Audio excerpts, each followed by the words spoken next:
Sa isang bansang nakapaloob sa Pacific Ring of Fire, tila normal sa atin ang mga lindol, tsunami at pagputok ng bulkan. Ngunit sa likod ng bawat sakuna ay may mga kwentong hindi madalas marinig, mga salaysay ng pangamba, pagkawala at pagbangon na nananatili sa puso ng mga nakaligtas. Gaano nga ba kahalagang marinig ang mga karanasang ito? At bakit kailangang maipahayag ang mga ito sa wikang tunay na sa kanila? Ang wikang nagmumula sa mismong lugar kung saan sila tumindig muli. Sa episode na ito ng Siyan Sikat, kasama si Diego, ating tuklasin kung paano binibigyang boses ng Danas Project ang mga kwentong minsang nawaglit sa kasaysayan at kung paanong sa bawat salitang ibinabahagi ng mga nakaranas, nabubuo ang mas malalim na pag-unawa sa agham ng kaligtasan.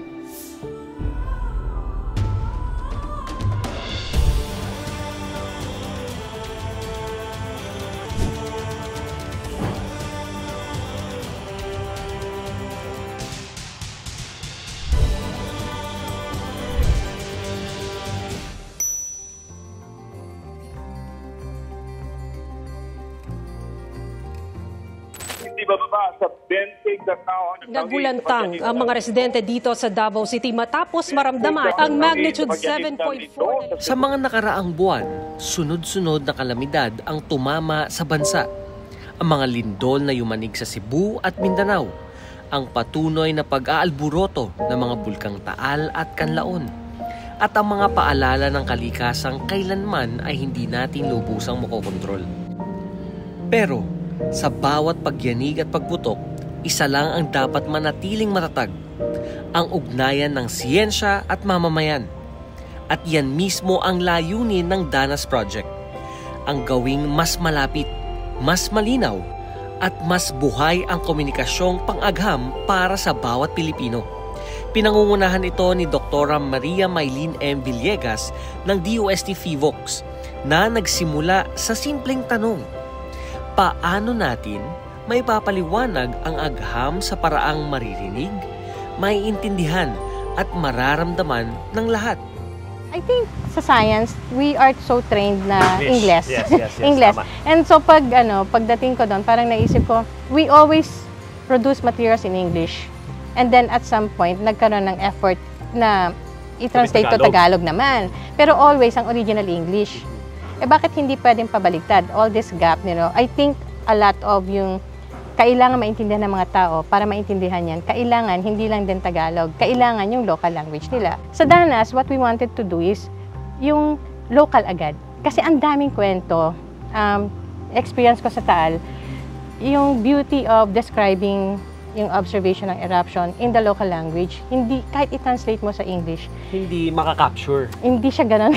May kakaiba. I started with doing small ng Taal, 1965, and then I came back here sa Hibok 2018. Kasi ang isang realization ko din, 1951 pumutok yung Hibok-Hibok. Yung mga kwento, kung gusto namin makapture, dapat now na. And lahat yan in local language nung ginawa ko. Kasi most of them, hindi naman din talaga makakatagalog. Yung dalawang small projects ko na Taal and Hibok earlier on, before 2020, yun yung isa sa mga nag-inspire din sa akin na we can do something bigger and cover all the volcanoes. Which is Danas. Yes. Yeah. And sinama na namin yung lindol. So I also have like colleagues who are experts in earthquakes and tsunami. So we combine. That's why yung Danas is not just volcanic eruptions. It also includes earthquake and tsunami events. So yun yung yung gap ng mga materials that we need. Ang kaibahan talaga, naka-local language na. Yes. Ngayon pabaliktad, naka-local language. Tapos we have ita-translate to English. transcribe in the Or local Tagalog. language and then, yes. So if this source book is used very localized, mas maganda kasi pag nagtuturo yung teacher o nagtuturo si sir sa DRR sa mga barangay, ang examples na sinasite niya, yung pag-describe niya, Local. yung local. Parang mas nakaka-relate. And nakikita rin nila yung pictures ng mga in-interview and niipong kilala nila. Ganon. Wow. So mas relatable talaga. Relatable. Katuwang naman ni Ma'am Maylene ang isa pa mula sa DOST FIVOX, si Ma'am Lucille, sa pangangalap ng impormasyon at datos para sa Danas Sourcebook. Mula sa kanya, ating malalaman kung ano nga ba talaga ang kahalagahan ng proyektong ito para sa komunidad. So, unang process kasi ng ginawa ng DANAS is to select the events, major events, geological events, earthquake, volcano, and tsunami. Then, tiningnan namin from there yung languages na isasama namin sa loob ng DANAS. Then, gumawa kami ng questionnaire, tiningnan namin ano yung simple questions na mailalabas yung tungkol sa iba't ibang hazards. So, pumili kami ng mga affected areas noon ng mga events ng earthquake, volcano, and tsunami. So, doon kami kumuha ng mga local language. Walang ginawa kaming translation. More on galing talaga sa kanila kung paano din nila dinescribe yung event na na-experience nila. Talaga more documentation. Yeah, more on documentation. Then, pre-process namin, makikita natin may mga bagay na hindi natin matatranslate into layman. Yes. We opted to use na lang kung paano nila dinescribe ito. So, kunyari, based on experience? Yeah, based on experience. So, kunyari, liquefaction sa earthquake. Walang translation yon na direct. Tsunami, walang translation na direct, but may description siya, describing the event. Ang isang story, kasi inikot kami dito ng isang resource person namin, nagdanas, ay pumunta kami doon kung saan yung pinakahuling area na kung saan nandun yung pyroclastic density current. Hindi po namin makalimutan, hindi lang po ako, pero yung kasama ko, hindi ko yun makalimutan kasi kung babalikan natin sa panahon na yon, parang nakakatakot. Hindi na sila makatakbo. Yung mga nadaanan, after that, nung na-recover, ay mga patay po sila. Kung anong itsura nila nung going to the safe place na naabutan sila, ganun pa rin. So, tumigas po sila. Sa ating pagbabalik, makakausap naman natin ang mga taong naging katuwang sa pagbuo ng DANAS Sourcebooks.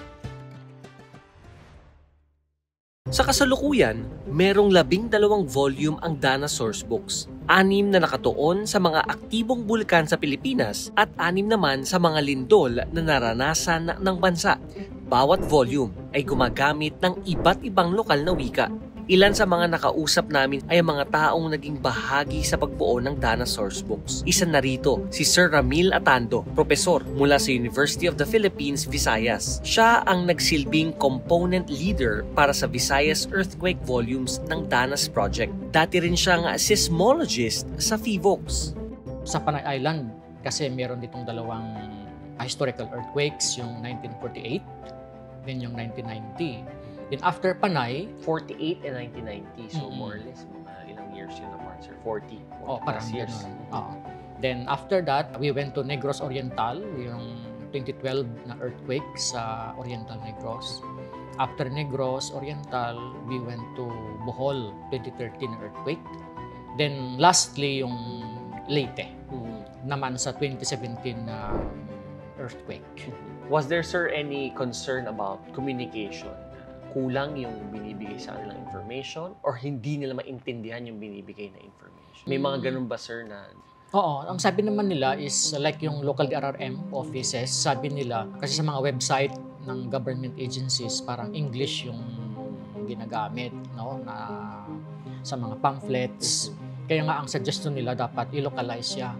Ang mga taga Cebu dapat Cebuano, kung Kapampangan or Ilocano or Bicolano or Waray para mas madaling maintindihan. So ngayon, sir, yung books ninyo are distributed where? So ang libro namin, talagang paggawa niyan, meron talaga kaming counterparts, close collaboration with the Department of Education kasi sila yung mag-benefit diyan.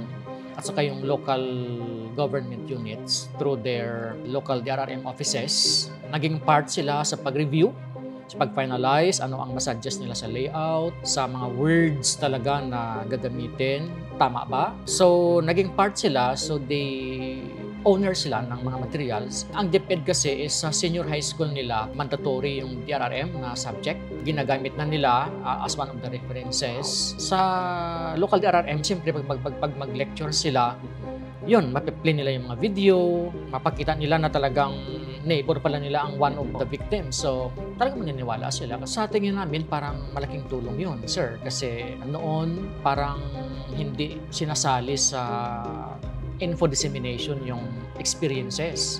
So, ngayon sinasali na at saka spoken in local languages. Isa rin sa ating mga kausap ay si Sir Jesus Rafael Harata, isa sa mga component leader para sa Northern and Central Luzon Earthquake Volume ng proyekto. Kami dito sa DIMSU, naging parte kami nung project na ito. Tungkulin ng DIMSU kasi na mangalap ng mga datos, ng mga naratibo from the shared experiences of the victims of earthquake dito sa Northern Luzon. Hawak ko dito sa Northern Luzon yung victims ng 1990 earthquake at saka yung sa Abra earthquake. Dito sa DIMSU, naging bahagi kami ng project na ito para mas madaling maunawaan later on when we translate this into reading materials, into research, into policies. Mas madaling maunawahan din dito sa amin, yung mga taga La Union, Cagayan, Cordillera, yung mga experiences nung mga nakaranas ng mga sakunang ito in the local language, in the language that we really understand. Sa tingin ko mahalaga na talaga yung pagtutok natin sa mga sakuna dahil parang ngayon ba lang, di ba, lately parang ang dami ng mga nararanasang sakuna dito sa Philippines and also here in our region in Northern Philippines. So yung karanasan na naibibigay or sinishare sa amin ng aming mga interviewees, nagiging mahalaga siya upang mas mapaghandaan pa ng tao yung kanilang mga susunod na magiging hakbang nila kapag may dumating pang sakuna. So with the shared experiences of the victims that we have already interviewed, mas makaka-relate yung mga tao kapag napakinggan din nila ito kasi they are shared in the local languages. At hindi matatapos ang proyekto sa pagpapublish lamang ng mga source books. Sa ating pagbabalik, aalamin natin mula sa ating mga DRRM officers kung paano nga ba nakakatulong sa kanila sa pagbuo ng mga plano at programa ang mga source books mula sa Project Danas.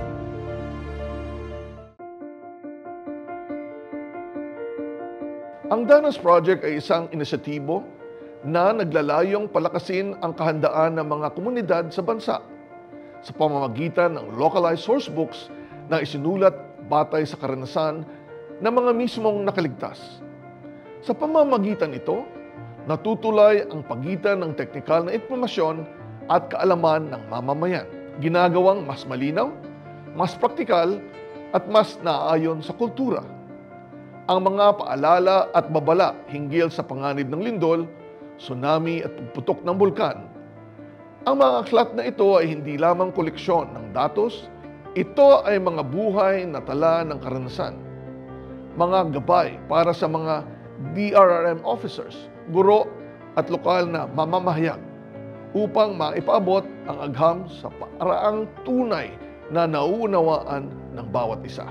Sa pagsasalin ng mga salaysay sa kanilang sariling wika, nagiging mas makabuluhan at mas epektibo ang komunikasyong pang-agham sapagkat ang karunungan kapag isinulat sa wika ng bayan ay nagiging bahagi ng kanilang pagkatao.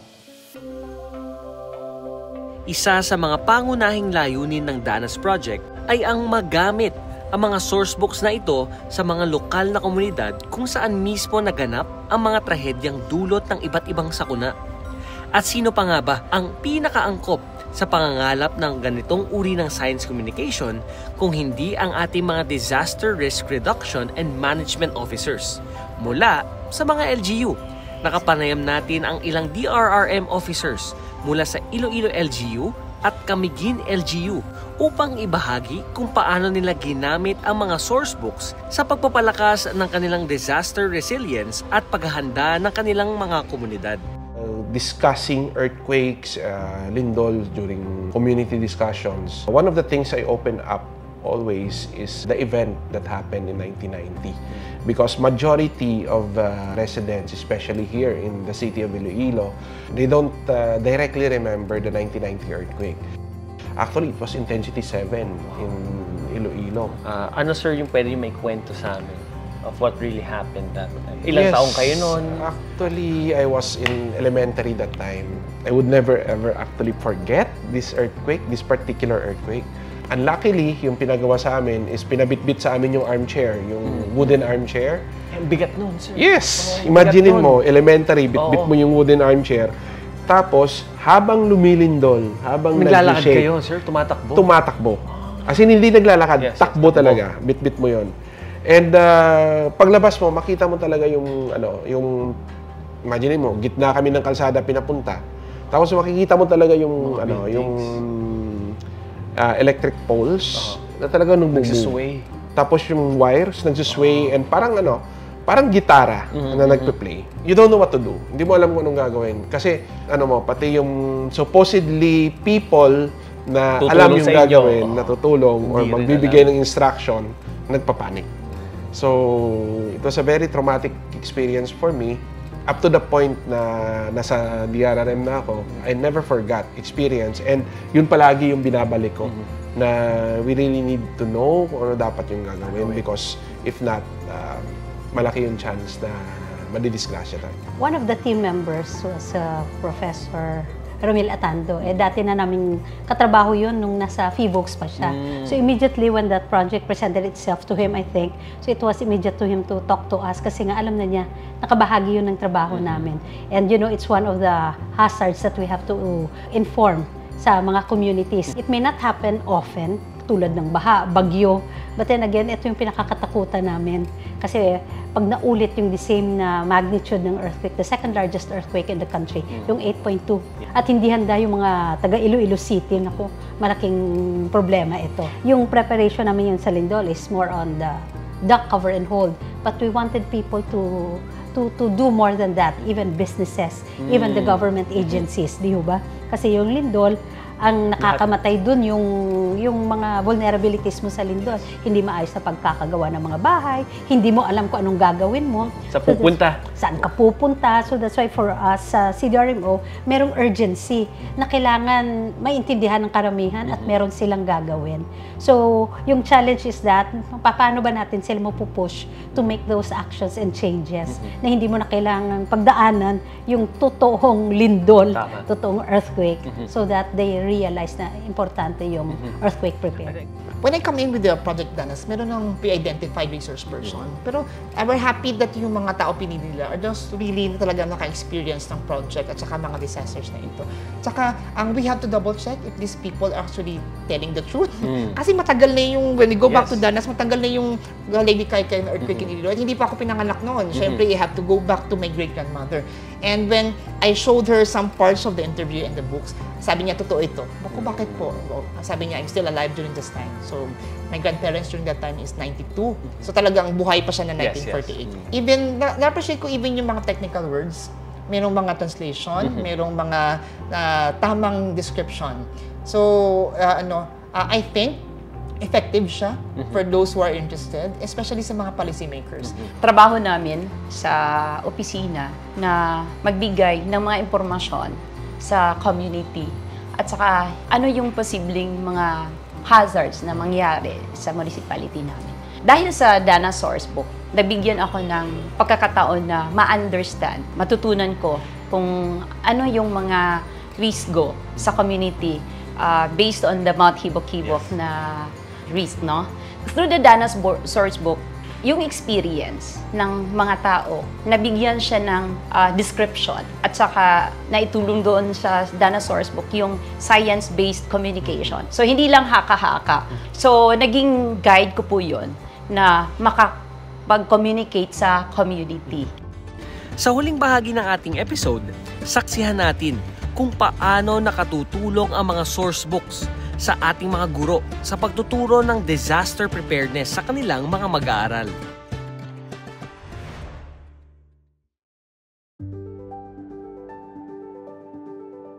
Nakakatuwang isipin na ang mga salaysay ng karanasan ng mga lokal na komunidad na nakaranas mismo ng mga lindol at pagputok ng bulkan ay naipalalathala sa ganitong mga sourcebook.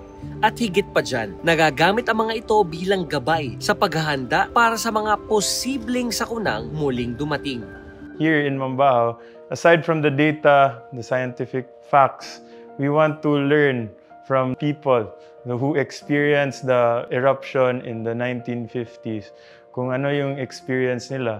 Because through experience then, we can learn and we can truly prepare even better when something happens and something bad happens. Hopefully not. We will be more prepared than we were before. Ngunit isa sa pinakamahalagang ambag ng Danas Project ay kung paano ito nagagamit sa mga paaralan bilang instrumento ng mga guro upang maiparating sa mga mag-aaral ang kasaysayan ng mga sakunang tumama sa kanilang lugar at kung paano rin sila natuturuan maging handa at makibahagi sa mga programa ng disaster preparedness sa kanilang komunidad. One of the things, sir, talaga, nahihirapan ako when it comes to reference books. Kasi kadalasan kasi ng mga reference books is made from US and kadalasan yung mga examples talaga nila is from US. And there are some local reference books, pero ginagamit talaga nila yung anong meron sila. Yes. Unlike with Danas, talagang makikita natin na ginamit talaga nila yung hibok-hibok as a good example. Yes. Kung paano talaga yung whole process ng eruption, paano yung mga activities ng volcano, talagang detailed talaga, using also our own dialect. Which is, it's a great help, especially when it comes to my teaching, kasi makaka-relate automatically yung mga estudyante sa kung ano ang sinasabi ko sa kanila or gina-example ko sa kanila. But sir, ano yung mga, how do you disseminate this sa iba pa nga? Kasi grade 11 pa lang. So how do you disseminate yung information na to all throughout the school? When it comes to dissemination, I would like also to tap the RRM coordinator for that.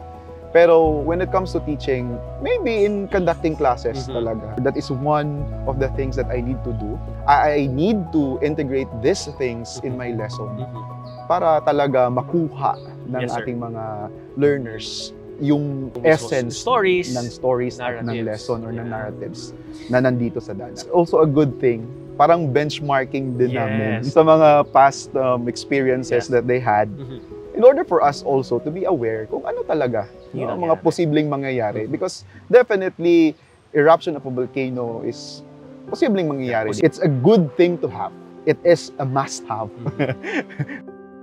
Sa panahon ngayon, mas madali na ang pagpapalaganap ng tamang impormasyon dahil mas accessible na ang mga kaalamang kailangan ng bawat isa, lalo na sa tulong ng Danas Sourcebooks. Ang mga akdang ito ay idinisenyo mismo para sa mga lokal na komunidad, gamit ang wikang kanilang nakagisnan at naglalaman ng mga salaysay mula sa mga taong tunay na nakaranas ng mga sakuna sa kanilang lugar. Kaya mas madali para sa kanila na makaugnay at matuto. Imagine niyo, wala pang mga ganitong materyales noong mga panahong tumama ang Lady Kaykay earthquake sa Panay Island noong 1948 o nang sumabog ang bulkang Hibok-Hibok noong 1951. Mga trahedyang kumitil ng maraming buhay at nakaapekto sa libo-libong mamamayan. Ngayon, sa pamamagitan ng Danas Project, ang mga salaysay ng mga nakaligtas sa ganitong mga sakuna ay naipapasa sa susunod na henerasyon upang magsilbing gabay at babala at upang mas marami pa ang maligtas kung sakaling muling maranasan ang ganitong mga pangyayari. Sa bawat lindol na yumanig, sa bawat alon na sumalanta, at sa bawat bulkan na pumutok, may mga Pilipinong tumindig, natuto at muling umasa. Ang kanilang mga kwento ay nagsisilbing paalala na ang tunay na kaalaman ay hindi lamang nababasa sa aklat o naririnig sa babala. Ito ay nagmumula sa mga karanasang pinagdaanan ng mga tao mismo sa tulong ng Department of Science at Technology at ng mga ahensyang tulad ng PHIVOLCS, patuloy na isinasalin ang mga aral ng nakaraan tungo sa mga programang naglalayong gawing mas ligtas at handa ang bawat komunidad. Sa mga proyekto tulad ng Danas, ang agham ay hindi lamang tumutugon.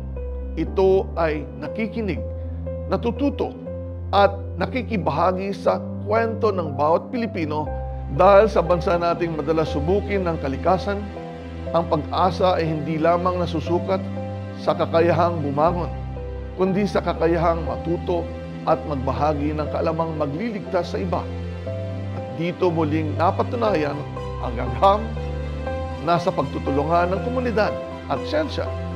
Ang bawat salaysay ng sakuna ay nagiging salaysay ng katatagan at pag-asa. Muli, ako po si Secretary Renato Yusen Lutong Jr. ng Department of Science and Technology o DOST.